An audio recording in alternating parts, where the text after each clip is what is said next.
ګرانو کتونکو علب خان شیرپوی یم. څنګه چې تاسو ته پته ده چې زموږ په دې سیمه کې زنانه د یو شمېر ستونزو سره مخامخ دي، یا خو د تعلیم په مد کې دي، خو د صحت په مد کې دي، خو د کور په مد کې دي.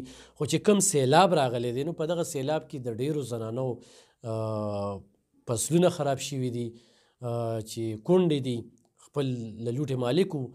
دغه شانتې په ډیرو باندې بیماری لګېدلي. خو د مونډۍ په پل باندې به خبرې اترې کوو چې د مونډۍ پل اړېدو نه وروستو د سیلاب زنانو ته کوم تکالیف دي. نو راځئ د دې زنانو دا خبرې اورو.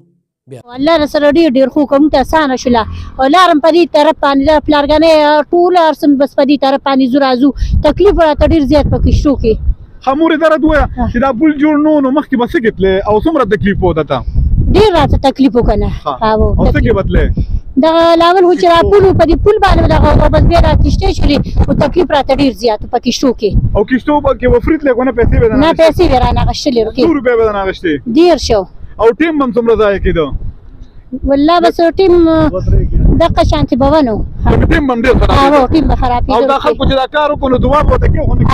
ولې ورته دوا نه کوو؟ زموږ چې روغتون دواګانې مته کړلې، الله دې ورسره ډېر خو کړي. ورشه زموږ دپاره د عام خلکو له جوړ کړو دا پلو. خدای دې ورسره ډېر خو کړي.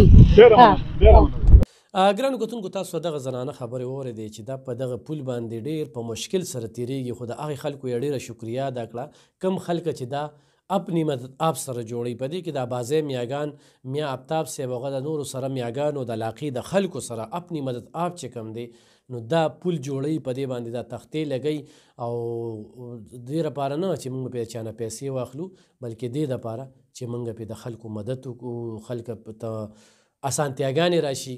نو په هغه اسانتیاګانو کې زنانو ته چې کومې اسانتیاګانې رالې، نو دغه زنانه په هغې باندې څومره د خوشحالۍ څرګندونه کوي، چونکې دا د حکومت کار دی، دا د انتظامیې کار دی.